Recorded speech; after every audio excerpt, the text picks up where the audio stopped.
When 27-year-old Daniel Mitchell, heir to a billion-dollar empire, faces complete business failure and his father's disappointment, he never imagined salvation would come from 7-year-old Sophia Santos, the brilliant daughter of their family's longtime housekeeper. While helping her mother clean Daniel's office one day when her babysitter couldn't make it, little Sophia discovers discarded financial documents and effortlessly solves a complex equation that has stumped Daniel's team of expensive accountants for months. Her innocent mathematical genius reveals a massive million-dollar embezzlement scheme destroying the family business. What seasoned professionals with decades of experience couldn't figure out, a child solves in minutes with pure logic. But as Daniel's amazement and gratitude grow, and he begins to see Sophia as the sister he never had, a DNA test reveals the most shocking truth of all. She actually is his sister, the secret daughter his billionaire father never acknowledged. Sometimes a child's brilliant mind can save an empire and heal a broken family. A story of family, redemption, and unexpected miracles. Before we begin, please like this video if you enjoy heartwarming stories of family and second chances, and comment below what you think Daniel's biggest mistake was. I love reading your thoughts. Daniel Mitchell pressed his palms against his temples, trying to stop the pounding that had become his constant companion. The Mitchell Industries headquarters stretched 43 floors into the Manhattan skyline, a gleaming monument to his grandfather's legacy and his father's expansion. Now, under his watch, it was bleeding money like a wounded giant. "Sir, the accountants are here for the emergency meeting." His assistant knocked hesitantly on the door. Through the glass walls of his corner office, Daniel could see the team of expensive suits shuffling papers nervously. Henderson, Morrison, and Blake, the best financial minds money could buy, all looking as defeated as he felt. "Send them in," he muttered, not bothering to clean up the whiskey glass from his desk. It was 3 in the afternoon. But who was counting anymore? The 3 men entered with the weight of bad news hanging over them like storm clouds. Henderson, the eldest with his perfectly groomed grey beard, spoke first. "Daniel, we've run the numbers 17 different ways. The quarterly loss is sitting at 12.4 million, and we still can't pinpoint where the bleeding is happening." Morrison adjusted his thick glasses nervously. "The digital audit shows money flowing out through various channels, but the pattern doesn't make sense. It's like trying to catch smoke with our bare hands." Blake, the youngest of the 3, pulled out his tablet with charts that looked like abstract art painted in red ink. "We've checked every department, every contract, every subsidiary. The math should work, but it doesn't. Something is fundamentally wrong with our calculations, but we can't figure out what." Daniel stood up and walked to the window, watching tiny people 43 floors below, living their simple, uncomplicated lives. "My father built this company from a small construction firm to a billion-dollar empire. In 18 months under my leadership, I've managed to nearly destroy it." His voice was hollow, carrying the weight of 3 generations of success that was slipping through his fingers. "Sir, we're not giving up. We'll find the answer," Henderson assured him, though his confidence sounded forced. "Will you?"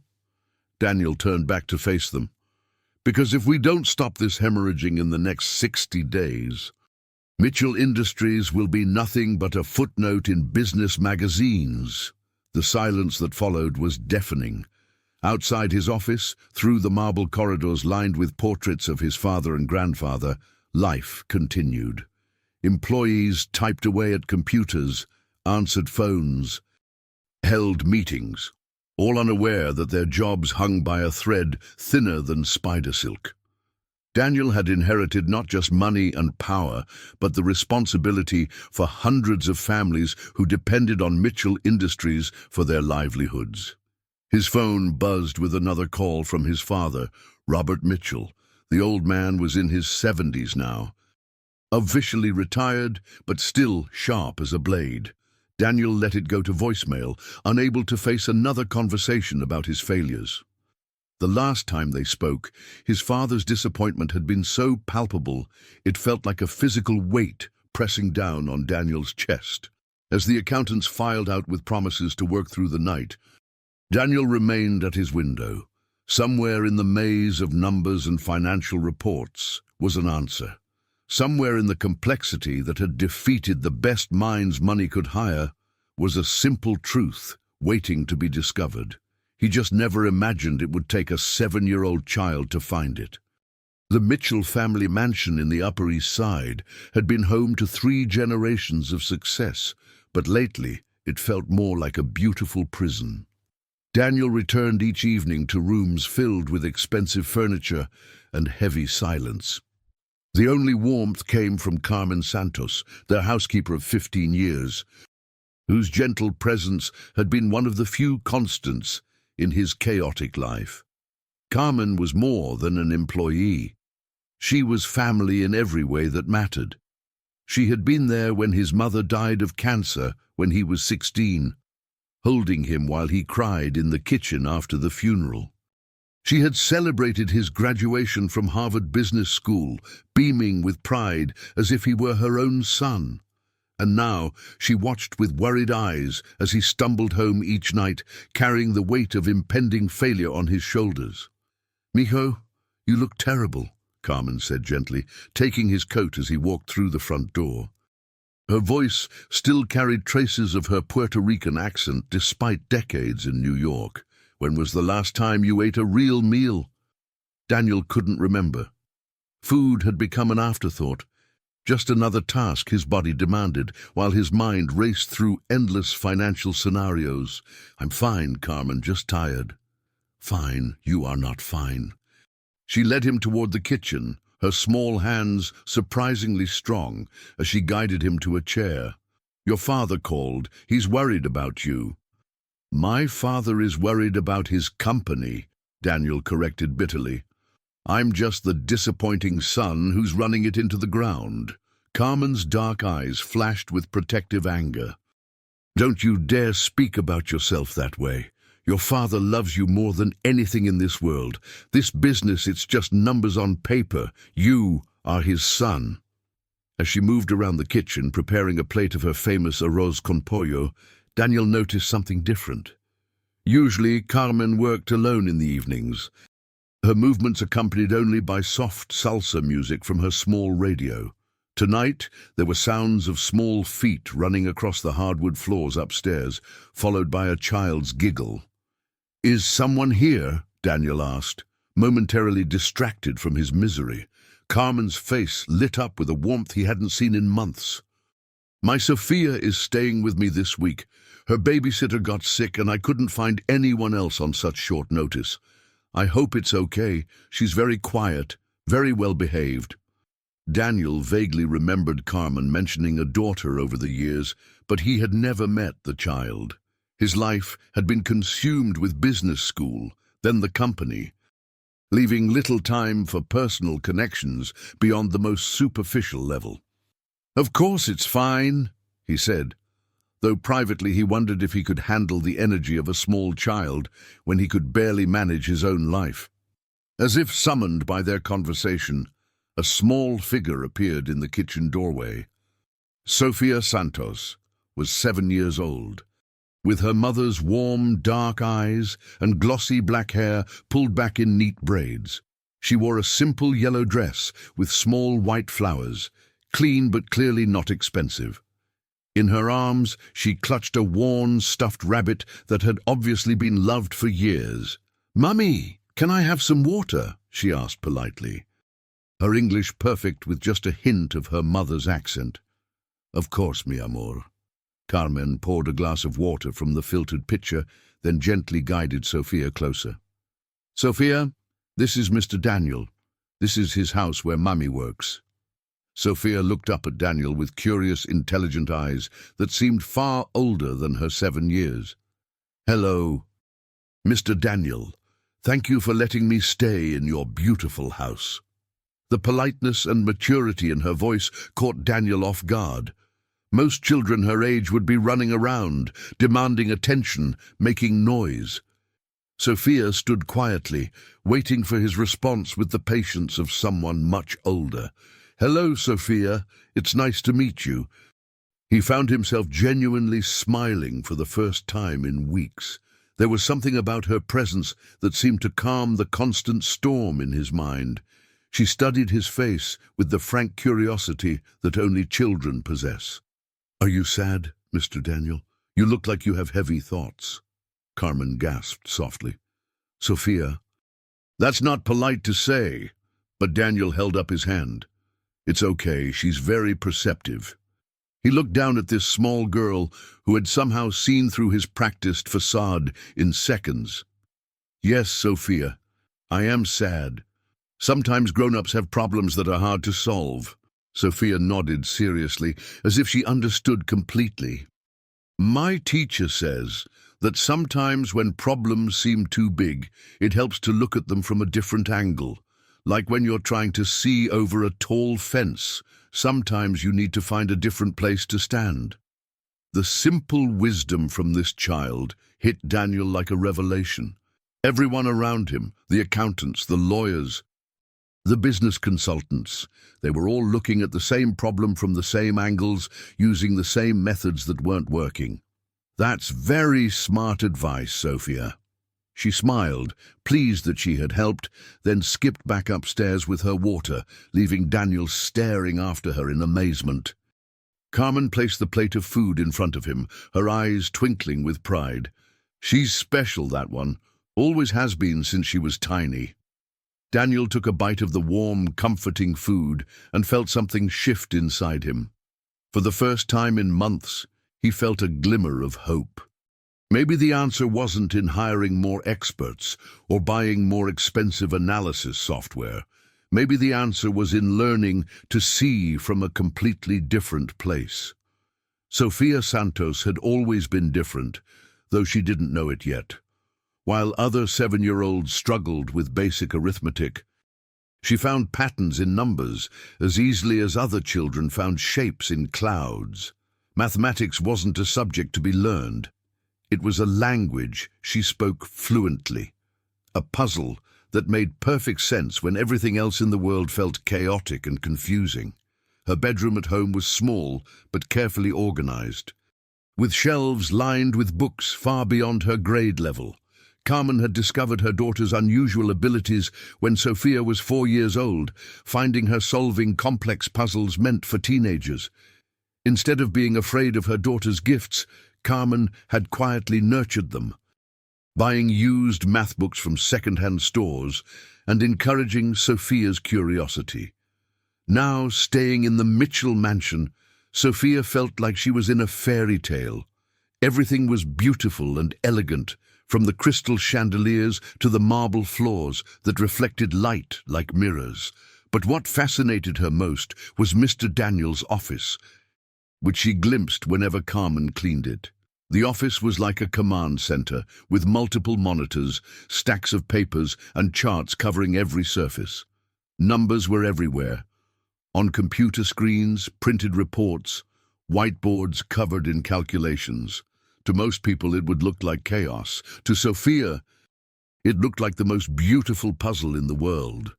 "Mamie, can I help you clean Mr. Daniel's office today?" she asked over breakfast, her small hands wrapped around a mug of hot chocolate that Carmen had made specially for her. Carmen hesitated.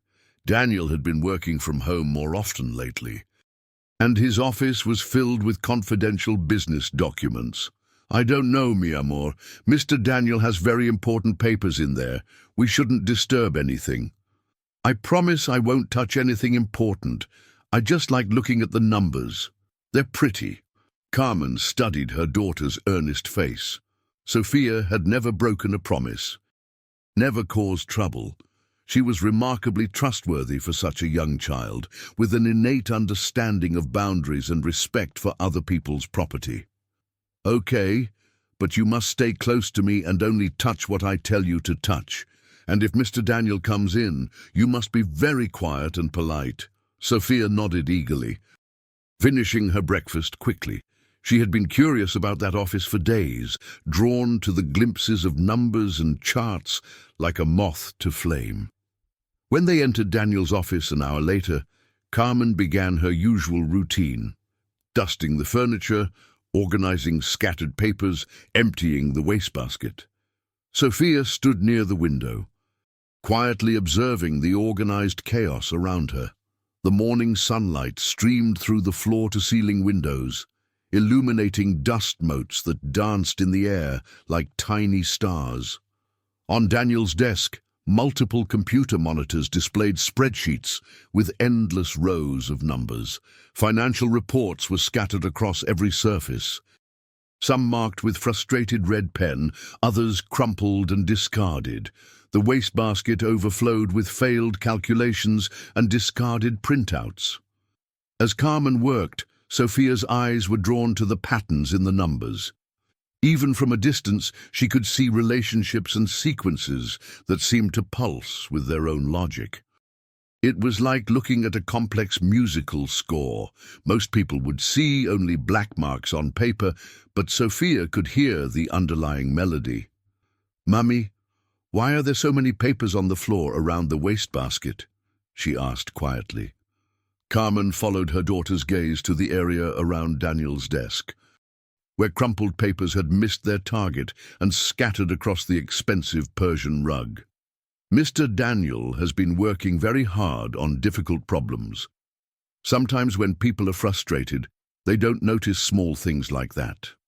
Sophia nodded with understanding beyond her years.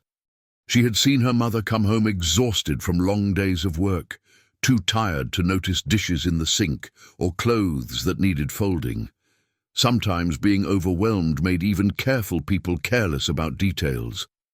Carmen began picking up the scattered papers, checking each one before disposing of it properly.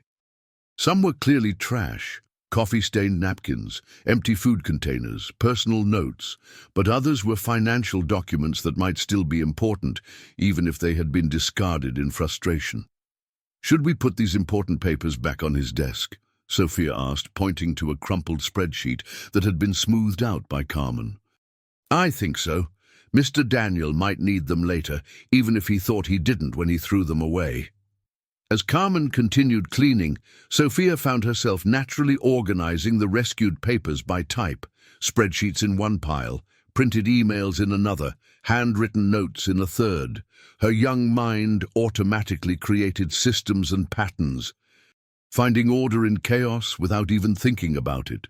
She didn't realize it yet, but she was about to stumble upon the one piece of discarded information that would save Daniel's empire and change both their lives forever. The paper that would change everything was wedged halfway under Daniel's desk, crumpled into a tight ball and forgotten. It had been thrown there 3 days earlier during a particularly frustrating late-night session, when Daniel had been working alone, surrounded by coffee cups and the weight of impending failure. Sophia noticed it when she knelt down to pick up a pen that had rolled under the desk. Her small size allowed her to see spaces that adults couldn't easily access, and her natural tidiness made her want to retrieve every piece of trash, no matter how small or hidden. "Mummy, there's another paper under here," she called softly, reaching for the crumpled ball. Carmen was busy wiping down the windows on the far side of the office. "Just throw it in the wastebasket, mi amor." But as Sophia smoothed out the crumpled paper, something caught her attention. Unlike the other discarded documents that were clearly mistakes or rough drafts, this one looked complete and important. It was a detailed financial analysis with columns of numbers arranged in neat rows, marked with Daniel's handwriting in the margins. At the top of the page, someone had written, "Quarterly fund transfers, final reconciliation," in block letters. Below that were dozens of entries showing money moving between different accounts, each transaction carefully documented with dates, amounts, and reference numbers. Sophia studied the numbers with the focused intensity that other children reserved for their favorite cartoons. Her mind automatically began processing the patterns, looking for the mathematical relationships that always made perfect sense to her. Even when words and social situations remained confusing, something was wrong. Even at 7 years old, with her instinctive understanding of numerical logic, she could see that the math didn't add up correctly. It was like looking at a song where some of the notes were out of tune, obvious to someone with the right ear, invisible to everyone else. "Mummy," she said quietly, "I think there's a mistake in these numbers." Carmen glanced over from her window cleaning. "What numbers, Sophia?" "The ones on this paper." Sophia held up the document, her small finger pointing to a column of figures. "These numbers should equal this number at the bottom, but they don't. Someone made an error in the addition." Carmen set down her cleaning supplies and walked over to look at what her daughter was examining. The page was covered with financial terminology that meant nothing to her. Words like subsidiary transfers and operational reallocations that might as well have been written in a foreign language. But Sophia wasn't looking at the words. She was looking at the pure mathematics underneath, the numerical relationships that told their own story, regardless of the business jargon surrounding them. "Are you sure, mi amor? These are very complicated grown-up numbers." Sophia nodded confidently. "The math is wrong. Look, if you add all these numbers in this column, you get 11.7 million, but the total at the bottom says 12.4 million. That's a difference of 700,000. Carmen stared at her daughter in amazement. Sophia was pointing to calculations that would take Carmen hours to verify with a calculator. Yet the child had processed them in minutes just by looking at the patterns. "Maybe it's supposed to be that way," Carmen suggested gently. "Maybe there are reasons for the difference that we don't understand." But Sophia shook her head with the certainty that only came from mathematical truth. "Numbers don't lie, Mommy. Either the addition is wrong or someone added extra money that doesn't belong there. In math, everything has to balance perfectly." She continued studying the document, her young mind racing through the implications of what she was seeing. Other children her age were learning to add double-digit numbers with difficulty. Sophia was instinctively understanding complex financial relationships that had stumped teams of professional accountants. "Mommy, I think this might be important. Mr. Daniel looked very sad yesterday, and you said he was having problems with numbers at his work. Maybe these wrong numbers are part of his problems." Carmen felt a chill run down her spine. She didn't understand the complex business world that Daniel inhabited, but she had seen enough movies and television shows to know that when large amounts of money didn't add up correctly, it usually meant something very serious was happening. She also knew that her daughter had never been wrong about mathematics. Sophia's numerical instincts were as reliable as sunrise, as trustworthy as gravity. If Sophia said the numbers were wrong, then the numbers were definitely wrong. "We should tell Mr. Daniel about this," Carmen said carefully, "but we need to be very respectful and careful. This might be more important than we understand." Sophia nodded seriously, understanding that she had discovered something significant, even if she didn't fully comprehend the implications. In her small hands, she held a piece of paper that would expose the largest embezzlement scheme in Mitchell Industries' history. She just didn't know it yet. Daniel's morning had started like every other morning for the past 3 months, with coffee that tasted like disappointment and financial reports that read like death sentences. He sat at his desk reviewing the latest projections, each number confirming what he already knew. Mitchell Industries was hemorrhaging money at an alarming rate, and no one could figure out why. The knock on his office door was gentle and hesitant, unlike the confident raps of his business associates or the urgent tapping of his assistant when crises demanded immediate attention. "Come in," he called without looking up from his computer screen, where red numbers glowed like warning lights in the darkness. Carmen entered with her usual quiet dignity, but something in her posture suggested nervous energy. Behind her, barely visible in the doorway, stood little Sophia with her serious dark eyes and carefully braided hair.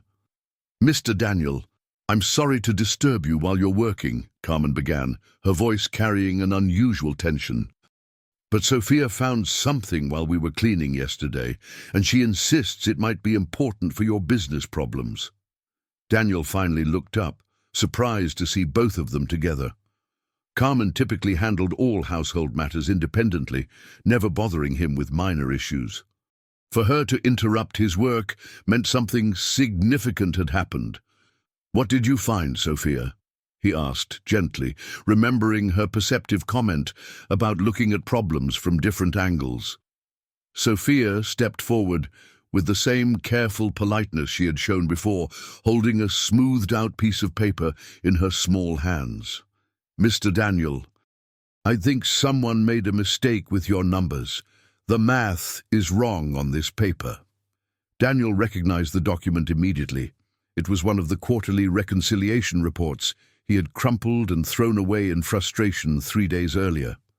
Henderson's team had spent weeks on that analysis, trying to track the mysterious fund transfers that were bleeding the company dry. "Sophia, that's very sweet of you to try to help, but those are very complicated financial calculations.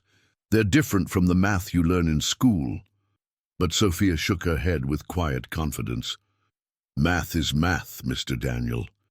Numbers don't change their rules just because they're about grown-up things." She placed the paper on his desk and pointed to a column of figures with her small finger. "This column adds up to $11.7 million. But the total down here says $12.4 million. That's $700,000 that someone added wrong. Or $700,000 that doesn't belong there." Daniel stared at the paper, then at the serious 7-year-old who had just identified a discrepancy that his team of expensive accountants had missed. He reached for his calculator and began adding the numbers Sophia had indicated. $11,700,000. Exactly as Sophia had said. His hands trembled slightly as he double-checked the calculation. Then he checked it again. The child was absolutely right. There was a $700,000 discrepancy that no one had noticed. But that was just one page. If there was an error on this reconciliation report, there might be errors on others. If someone was manipulating the numbers systematically. "Sophia," he said quietly, his voice tight with controlled excitement, "are you absolutely certain about this calculation?" "Yes, sir. I'm very good with numbers. My teacher says I have a gift." Daniel looked at Carmen, who nodded with maternal pride mixed with concern. "She has always been exceptional with mathematics, Mr. Daniel, since she was very small. Would you?" Daniel hesitated, hardly believing he was about to ask a 7-year-old child to help with a financial crisis that had stumped Harvard MBAs. "Would you be willing to look at some other papers to see if there are similar mistakes?" Sophia's eyes lit up with genuine enthusiasm. "I would love to. Numbers are my favorite puzzles." Carmen shifted uncomfortably. "Mr. Daniel, are you sure? She's just a child." "Carmen, your daughter might have just discovered something that could save this company." Daniel's voice carried a mixture of hope and disbelief. "Sometimes the fresh eyes we need belong to someone who sees patterns instead of problems." As he began gathering other financial reports for Sophia to examine, Daniel felt something he hadn't experienced in months, the possibility that there might be a solution after all. He had no idea that within the next hour, this remarkable little girl would uncover an embezzlement scheme that had been draining his family's empire for over 2 years, hidden in plain sight by manipulated mathematics that only someone with her unique gifts could detect. The salvation of Mitchell Industries was about to come from the most unlikely source imaginable. The transformation in Daniel's office was remarkable. What had been a space of frustration and despair just hours earlier now buzzed with focused energy as Sophia worked through stack after stack of financial documents. She sat cross-legged on the floor, surrounded by papers arranged in neat piles, according to her own mysterious organizational system. Carmen had brought cushions from the living room to make her daughter more comfortable, along with juice boxes and crackers to keep Sophia's energy up during her mathematical detective work. Daniel watched in fascination as the child processed complex financial data with the same ease other children showed when coloring in picture books. "This one has the same problem," Sophia announced, holding up another quarterly report. "The numbers in the transfer column don't match the total. Someone added an extra $400,000 that shouldn't be there." Daniel's hands shook as he verified her calculation. Another discrepancy, perfectly accurate to the penny. This wasn't a simple accounting error. This was a pattern of deliberate manipulation. "Sophia, you're finding mistakes that teams of professional accountants missed. How are you seeing these so quickly?" Sophia looked up at him with the matter-of-fact expression that children used when explaining something obvious to confused adults. "The numbers tell stories, Mr. Daniel. When someone lies with numbers, it's like when someone sings a song but hits the wrong notes. If you know how the song is supposed to sound, the wrong notes stick out." She pointed to another document. "This one is wrong too. And this one. And this one." Her small finger moved from paper to paper with mechanical precision. "Someone has been taking money and hiding it by making the math look right, but they made tiny mistakes each time." Daniel felt his heart racing as the full scope of the theft became clear. This wasn't random embezzlement. This was a sophisticated scheme that had been operating for months, possibly years. Someone with access to the company's financial systems had been systematically skimming money in amounts small enough to avoid detection, but large enough to cripple the company over time. "Can you tell where the money was supposed to go originally?" he asked, hardly daring to hope that Sophia's unusual gifts extended that far. Sophia studied the documents with intense concentration, her young mind processing patterns that would take forensic accountants weeks to untangle. The money was moved from something called operational overhead to subsidiary transfers. But when I add up all the real subsidiary transfers, there's always extra money that doesn't have anywhere to go. "Extra money that someone pocketed," Daniel whispered, the full implications hitting him like a physical blow. Carmen, who had been quietly watching her daughter work miracles with numbers, finally spoke. "Mr. Daniel, should we call the police if someone is stealing from your company?" "Not yet," Daniel said firmly. "First, we need to document everything Sophia has found. Then we need to figure out who had access to manipulate these reports." He looked down at the remarkable little girl who had saved his empire with nothing more than her natural mathematical intuition. "Sophia, you've done something incredible today. You've solved a puzzle that stumped some of the smartest people I know." Sophia beamed with pride, but her expression quickly turned serious again. "Mr. Daniel, there's something else. The person who did this, they're still doing it. Look at this report from last week." She handed him the most recent quarterly analysis, and Daniel's blood ran cold. The same subtle manipulations were there, hidden in the mathematics like poison in honey. Whoever was stealing from Mitchell Industries was still active, still confident that their scheme would remain undetected. "We need to catch them," Daniel said grimly. "And thanks to you, Sophia, now we know exactly what to look for." As evening shadows began to fall across the office, Daniel realized that his life had fundamentally changed.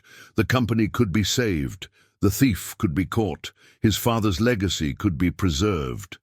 All because a 7-year-old girl had looked at his problems from a completely different angle and seen the truth that everyone else had missed. But as grateful as he felt towards Sophia, Daniel had no idea that the biggest surprise was yet to come. Hidden in his father's private safe was a secret that would reveal why this remarkable little girl possessed such extraordinary gifts, and why her mathematical genius might have been inherited rather than coincidental. The truth about Sophia's parentage was about to turn Daniel's world upside down in ways he could never have imagined. The investigation that followed Sophia's discovery moved with the precision of a Swiss watch and the intensity of a hunting expedition. Daniel had quietly assembled a small team of trusted professionals, his personal lawyer, Margaret Chen, and a forensic accountant named David Park, who specialized in corporate fraud. Together, they worked through the night, following the mathematical breadcrumbs that Sophia had identified. 3 days later, they had their answer.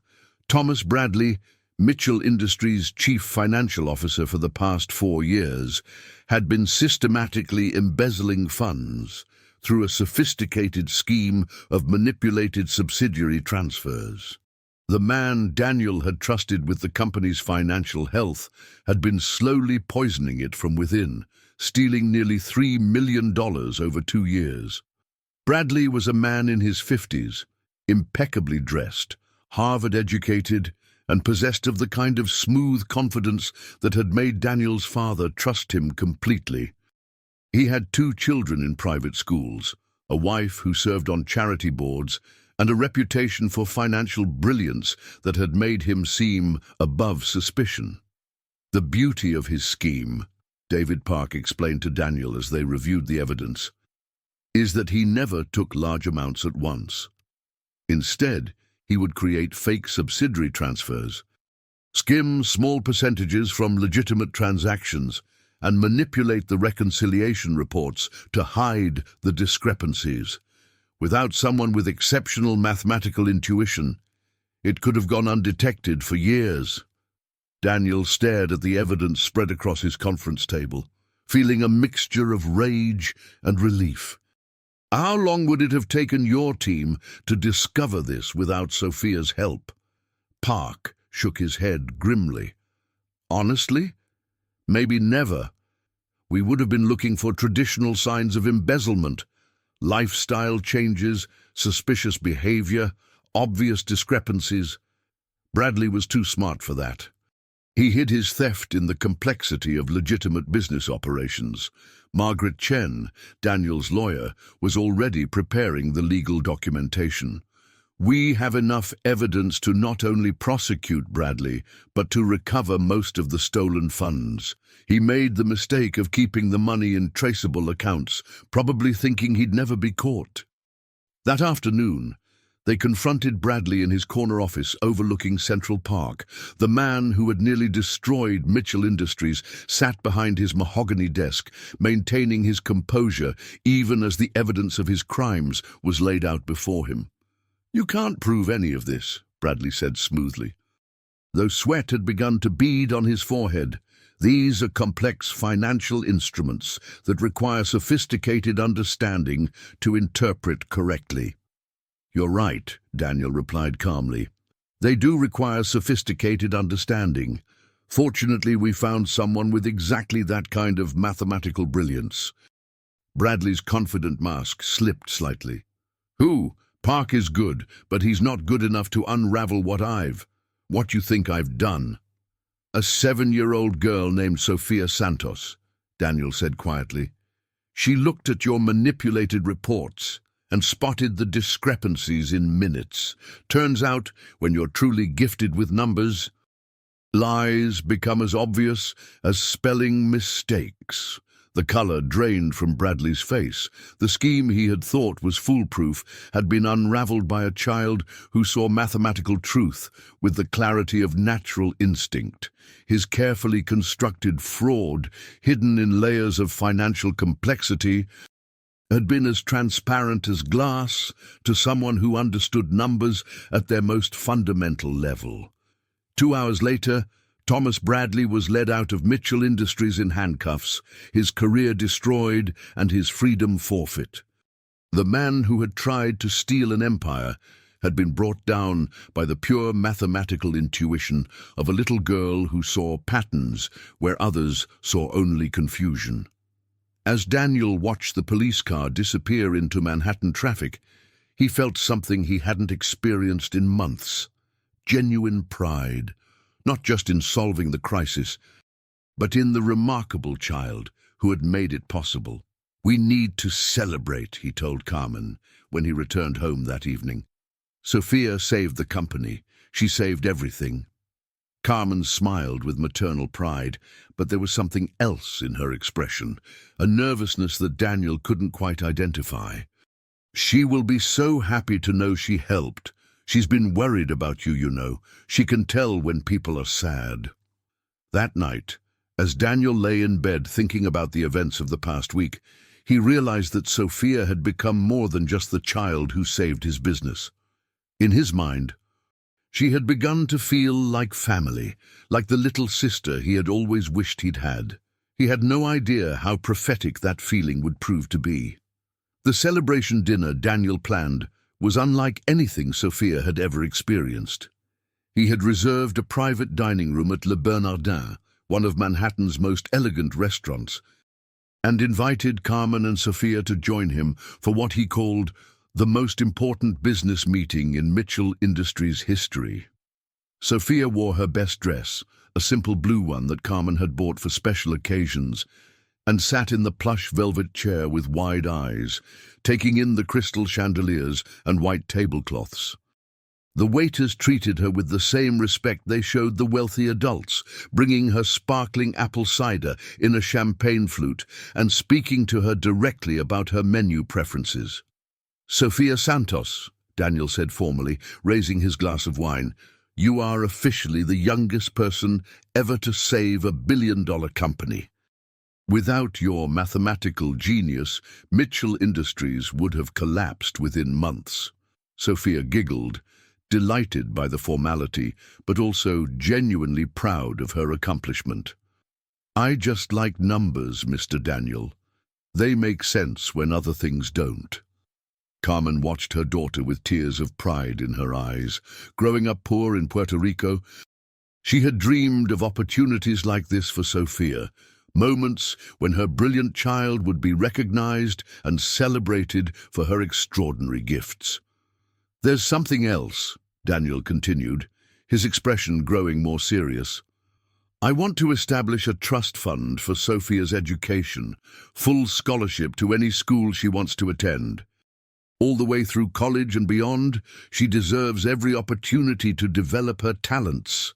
Carmen gasped, her hand flying to her mouth. "Mr. Daniel, that's too much. We could never accept." "You could never accept?" Daniel interrupted gently. "Carmen, your daughter saved my family's legacy. There's no amount of money that could repay what she's done for us." Sophia, with the practical wisdom that sometimes emerged from her young mind, looked thoughtful. "Mr. Daniel, if you give me money for school, does that mean I can study with the best math teachers in the world?" "The very best," Daniel promised. "MIT, Harvard, Princeton, wherever you want to go when you're ready." "Then I accept," Sophia said solemnly, extending her small hand for a formal handshake. "But I have one condition."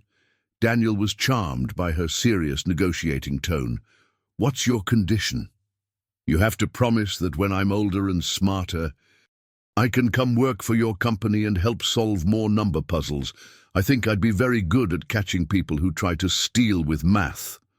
Daniel laughed, a genuine sound of joy that had been absent from his life for too long. "Sophia Santos, you have yourself a deal. In 15 years, when you graduate from the best business school in the country, you'll have a job waiting for you at Mitchell Industries." As they shared an elegant dinner of perfectly prepared salmon and vegetables that Sophia approached with curious enthusiasm, Daniel found himself studying the remarkable child across from him. There was something about her intelligence, her intuitive understanding of complex concepts, that seemed almost familiar. His grandfather had possessed the same kind of mathematical brilliance, the ability to see patterns and solutions that escaped others. His father had inherited a different version of that gift, more focused on strategy and leadership. Daniel had always felt like the weak link in the genetic chain, blessed with privilege, but lacking the natural genius that had built the family fortune. But looking at Sophia, he was reminded of family stories about his grandfather's early years, a poor immigrant who could solve complex engineering problems in his head, who saw mathematical relationships as clearly as other people saw colors. "Sophia," he said curiously, "has your family always been good with numbers? Your father, maybe, or your grandparents?" A shadow passed across Carmen's face so quickly that Daniel almost missed it.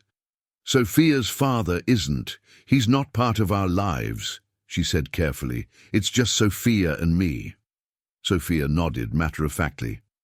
"I don't have a daddy. But that's okay because Mommy is the best mother in the whole world, and she takes very good care of me." Daniel felt a pang of sympathy for this remarkable child growing up without a father.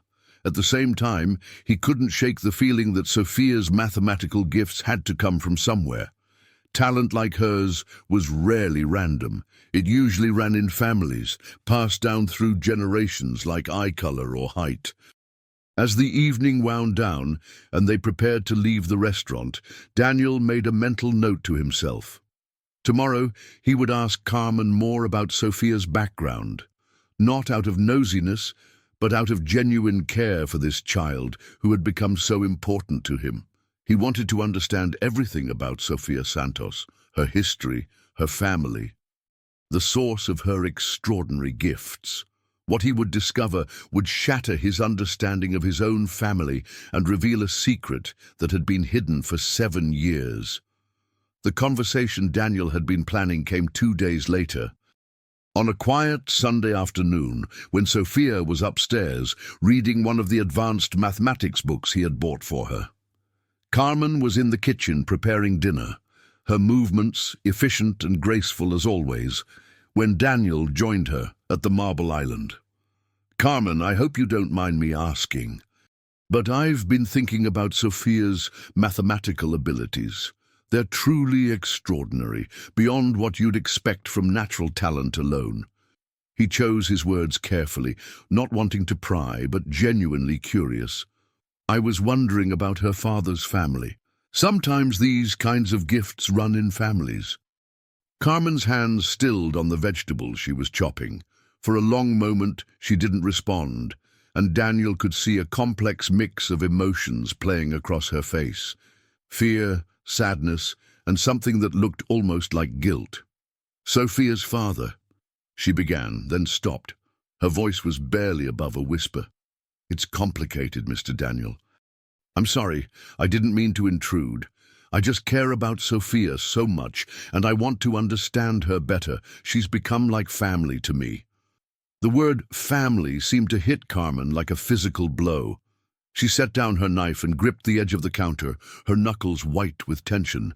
"Mr. Daniel, there are things I should have told you long ago, things I was afraid to say because I thought you would hate me, or fire me, or—" Daniel moved closer, alarmed by the distress in her voice. "Carmen, whatever it is, you can tell me. You're family to us. Nothing could change that." Carmen looked up at him with tears streaming down her face. "Sophia's father. He's not some stranger who abandoned us. He's not some man from my past who disappeared." She took a shaky breath. "Sophia's father is someone you know very well." A cold chill ran down Daniel's spine. The way Carmen was looking at him, the fear and guilt in her eyes. The careful way she had always avoided talking about Sophia's paternity. Suddenly, pieces of a puzzle he hadn't even known existed began falling into place. "Carmen," he said quietly, his voice tight with growing understanding. "Who is Sophia's father?" "Your father," she whispered, the words barely audible. "Mr. Robert. Sophia is your father's daughter." The world seemed to tilt sideways. Daniel gripped the counter to steady himself, his mind reeling with the implications of what Carmen had just revealed.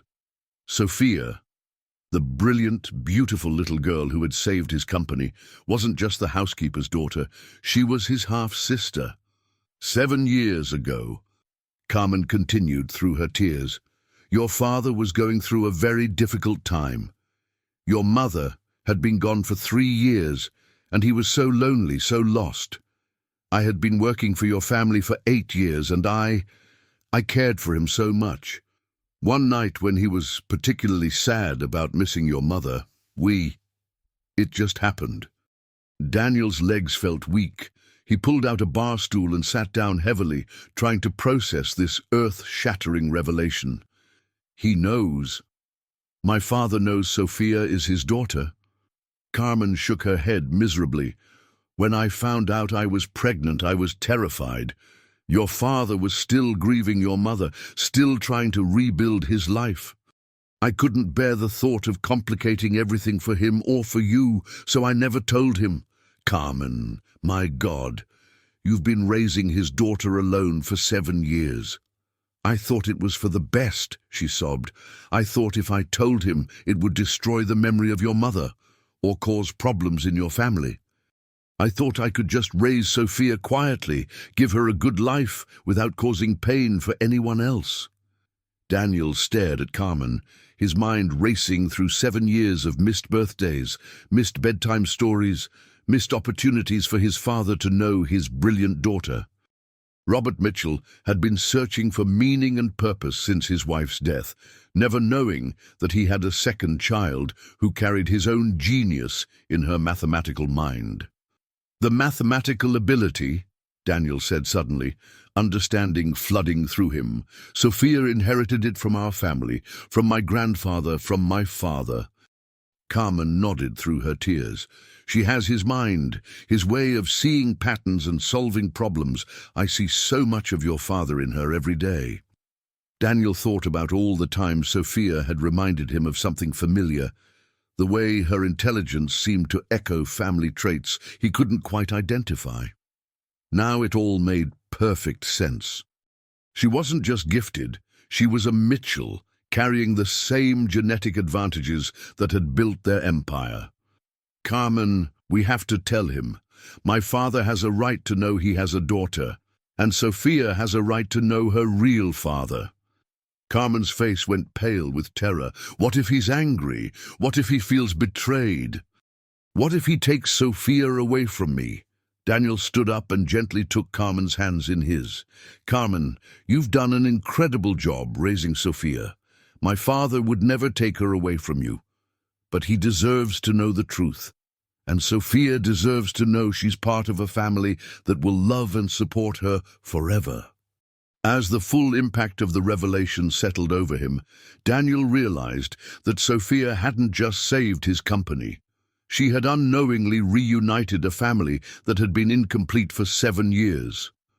The remarkable little girl, who solved mathematical puzzles with ease, was about to solve the biggest puzzle of all, bringing her father home. The phone call that would change everything lasted exactly 4 minutes and 37 seconds. Daniel stood in his study, holding his cell phone with trembling hands, while Carmen sat nearby with Sophia playing quietly in the next room, completely unaware that her world was about to transform. "Dad, I need you to come to the house immediately," Daniel said when Robert Mitchell answered on the second ring. "There's something incredibly important I need to tell you."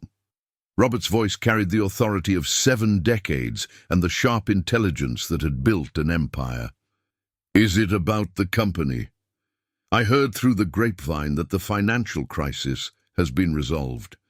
It's about family, Dad. It's about something that happened 7 years ago, something that's going to change everything." There was a long pause. Robert Mitchell had survived world wars, economic recessions, and the death of his beloved wife. Very little surprised him anymore, but the tone in his son's voice suggested something unprecedented. "I'll be there in 20 minutes. 23 minutes later, Robert Mitchell walked through the front door of the family mansion with the confident stride of a man who had conquered every challenge life had thrown at him. At 74, he remained sharp and imposing, his silver hair perfectly styled, his blue eyes as penetrating as ever. "Daniel, what's this about?" he asked as he entered the living room where Daniel and Carmen waited. "And Carmen, why do you look like you've seen a ghost?" Sophia chose that moment to run into the room, chasing her stuffed rabbit and giggling with the pure joy that only children possess. She stopped short when she saw the distinguished older man, her natural politeness immediately taking over.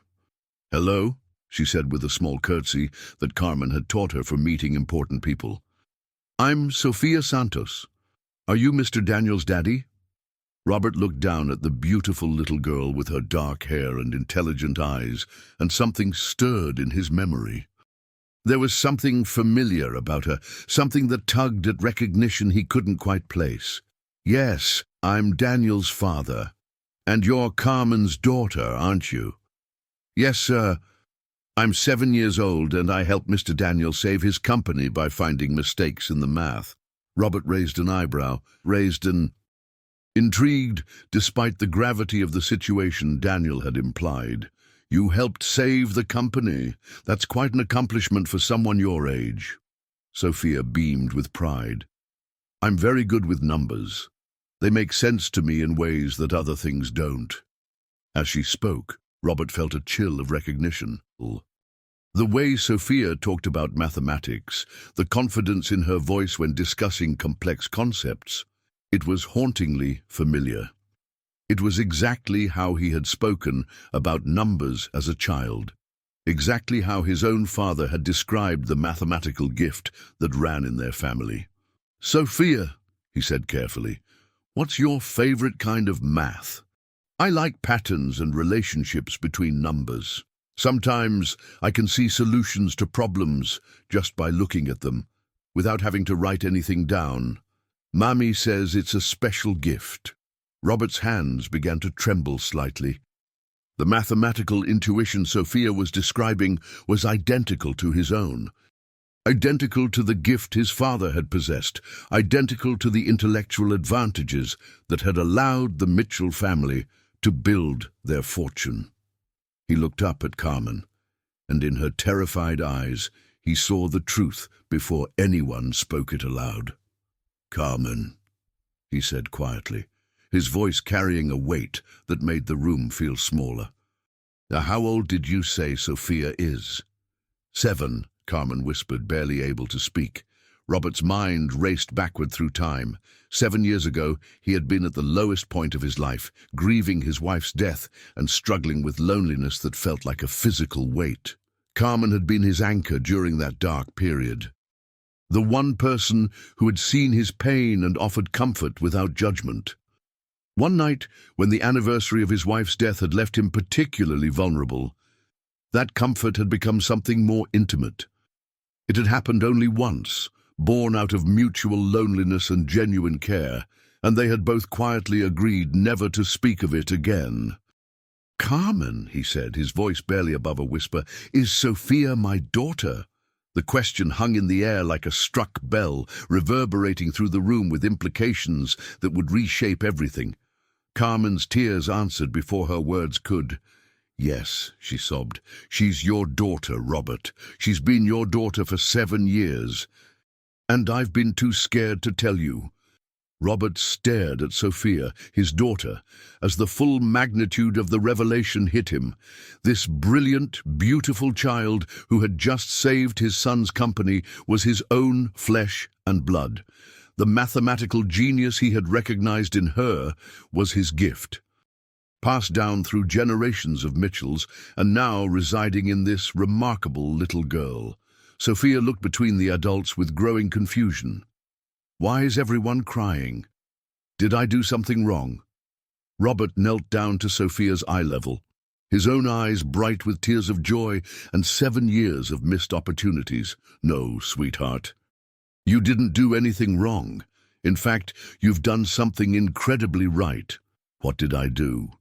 Robert took a shaky breath, knowing that the next words he spoke would change this child's life forever. "You found your family, Sophia. You found your real daddy." The silence that followed was broken only by Carmen's quiet sobs and the sound of Sophia's mind processing information that would transform her understanding of the world. In that moment, 3 generations of Mitchells were finally united, brought together by mathematical genius and a 7-year-old girl who had saved much more than a company. She had saved a family. The DNA test results arrived on a Tuesday morning, though everyone already knew what they would say. Robert had insisted on the formal confirmation, not because he doubted the truth, but because he wanted legal documentation for Sophia's future. The papers that arrived via certified mail simply confirmed what their hearts already knew. Sophia Santos was indeed Robert Mitchell's daughter, carrying the genetic legacy of one of America's most successful business families. The 2 weeks since the revelation had been a whirlwind of emotions, legal consultations, and careful conversations as the Mitchell family navigated this extraordinary situation. Robert had immediately contacted his lawyers to begin the process of officially recognizing Sophia as his daughter and heir, while also ensuring that Carmen's parental rights remained completely protected. "I don't want to take Sophia away from you," he had assured Carmen repeatedly. "You've raised an extraordinary daughter, and you'll always be her mother. I just want to be part of her life now, if you'll let me." Carmen, still adjusting to the dramatic change in circumstances, had been amazed by Robert's grace and understanding. Instead of anger or recrimination, he had shown only gratitude for the care she had given their daughter and excitement about building a relationship with Sophia. The child herself was adapting to her new reality with the remarkable resilience that seemed to characterize everything about her. When Robert explained that he was her biological father, Sophia had processed the information with typical 7-year-old directness. "So that means Mr. Daniel is my brother?" she had asked. "Your half-brother, yes." Sophia had smiled with pure delight. "I always wanted a big brother, and now I have the best one in the world, the one whose company I saved with math." Daniel, watching this exchange, felt his heart expand with love for this remarkable little sister he had never known he had. The child who had saved his business had also completed his family in ways he was only beginning to understand. Now, with the legal confirmation in hand, Robert called a family meeting in the mansion's formal dining room. Sophia sat in a booster seat between her 2 fathers, biological and adoptive, while Carmen sat across from them, still amazed by how dramatically their lives had changed. "Sophia," Robert began formally, "I want you to understand what this means for your future. You are officially a Mitchell now, which comes with both privileges and responsibilities." Sophia listened with the serious attention she gave to all important matters. "What kind of responsibilities?" "The responsibility to use your gifts to help others, just like you helped Daniel. The responsibility to work hard and continue learning, and someday when you're older, the responsibility to help lead our family's business." "Will I still live with Mummy?" Sophia asked, the question that had been worrying her most.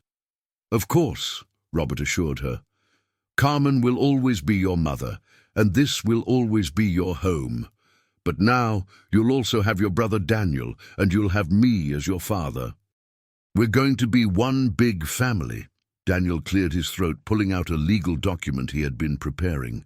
"Actually, there's something else. Sophia, I want you to officially be my business partner."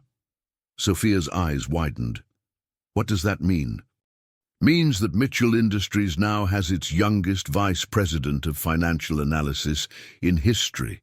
When you're older and you've finished your education, you'll have an official position in the company. But even now, if we ever have problems with numbers again, you'll be our first call." Robert laughed.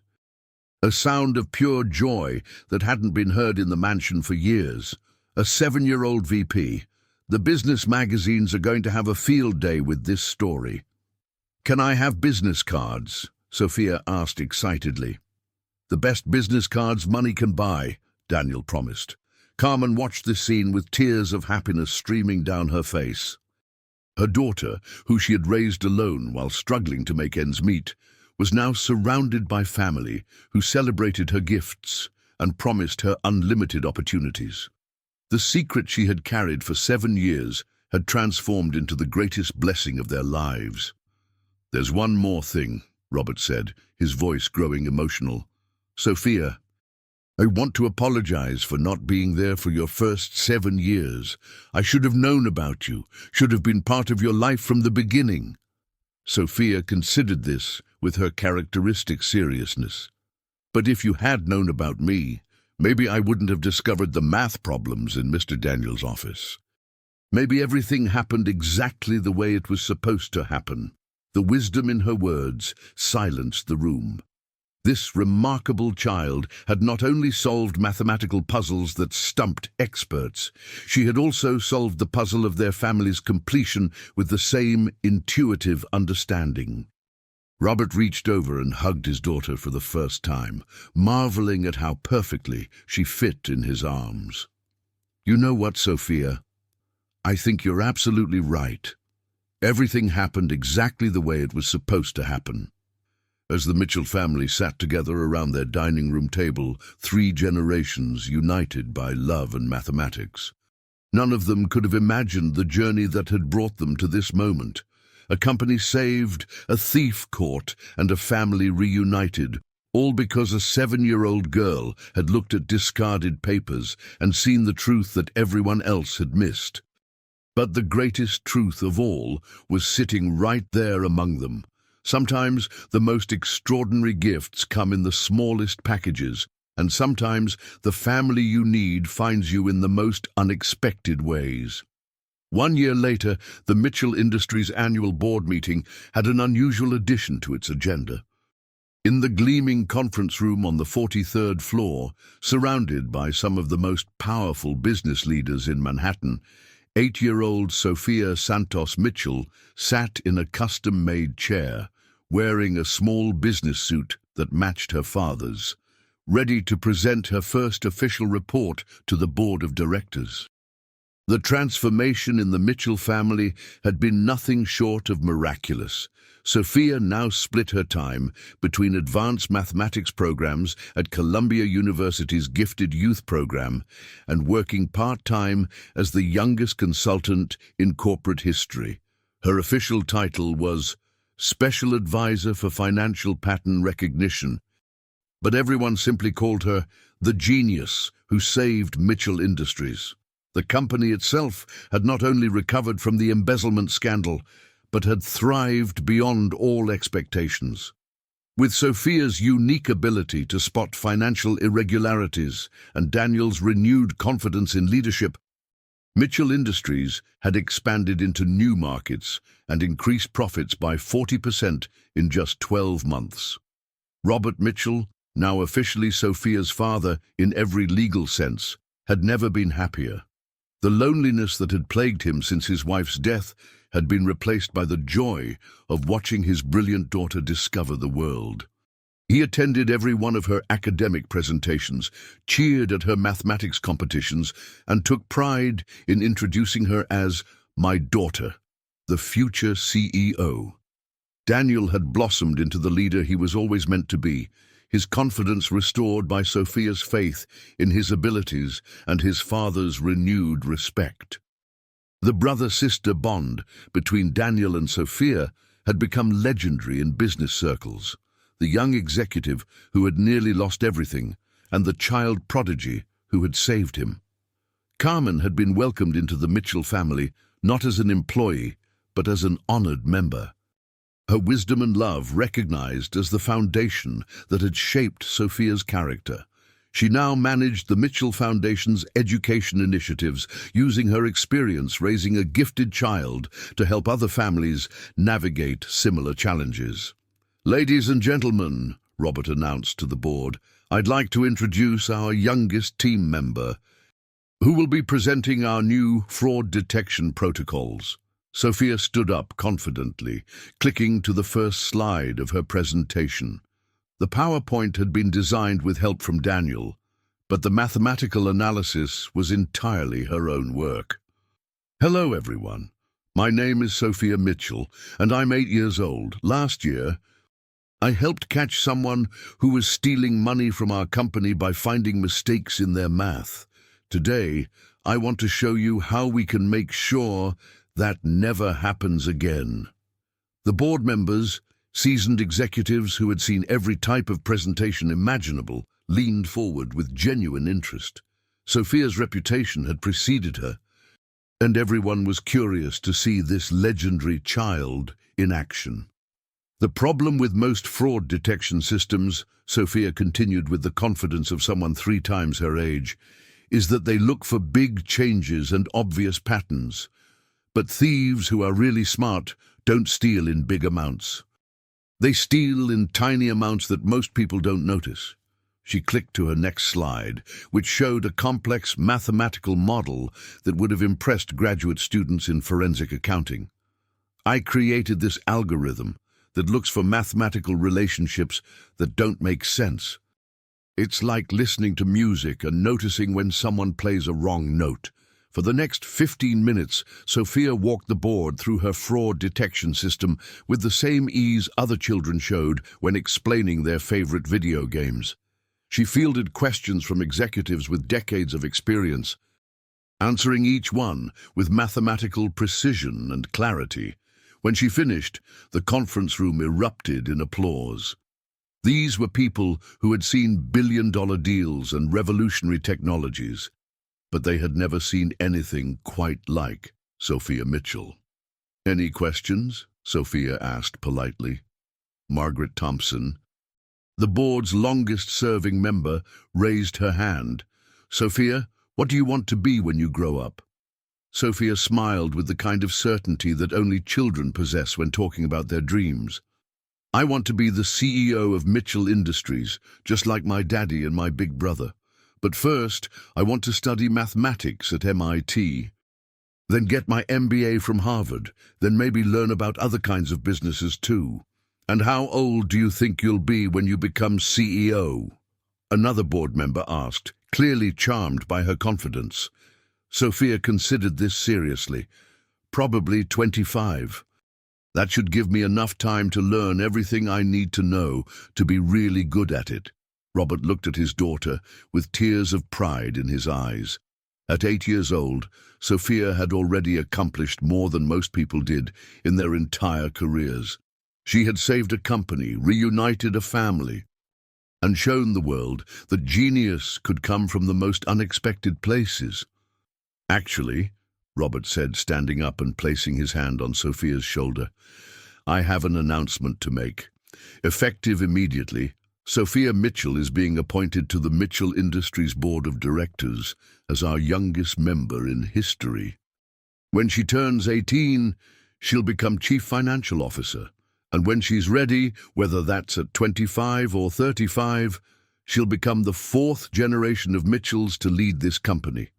The applause that followed was thunderous, but Sophia remained composed, understanding the magnitude of what had just happened. She had been given not just a job or a title, but a legacy to uphold and expand. As the meeting concluded and board members lined up to congratulate the remarkable child who had saved their company, Sophia felt a deep sense of satisfaction. She had found her place in the world, not just as Robert Mitchell's daughter or Daniel's sister, but as herself, Sophia Mitchell, mathematician, business prodigy, and future leader. That evening, as the Mitchell family sat together in their dining room sharing dinner and stories from their day, Sophia looked around at the faces of the people who loved her. Her mother Carmen, who had raised her with such care and wisdom, her father Robert, who had welcomed her with open arms and boundless pride, her brother Daniel, who had become her closest friend and greatest supporter. "You know what?" Sophia said, taking a bite of Carmen's famous arroz con pollo. I think we have the best family in the whole world. Robert raised his glass of wine. To Sophia Mitchell, the little genius who saved our company and completed our family. To Sophia, Daniel and Carmen echoed, raising their own glasses. As they toasted the remarkable journey that had brought them together, none of them could have imagined how a discarded piece of paper and a 7-year-old's mathematical curiosity would have led to this moment. Sometimes the greatest discoveries come from the smallest observations, and sometimes the most important family members are the ones you never knew you were missing. Sophia Mitchell had proven that genius knows no age limits, that family extends beyond biology, and that sometimes a child's pure heart and brilliant mind can save not just a business empire, but the souls of the people who needed saving most. The little girl who saw patterns in numbers had created the most beautiful pattern of all, a family united by love, strengthened by adversity, and bound together by the unbreakable bonds of acceptance and understanding. In the end, Sophia had solved the greatest equation of all: how to turn strangers into family, how to transform crisis into opportunity, and how to prove that the most powerful force in any empire isn't money or influence. It's love.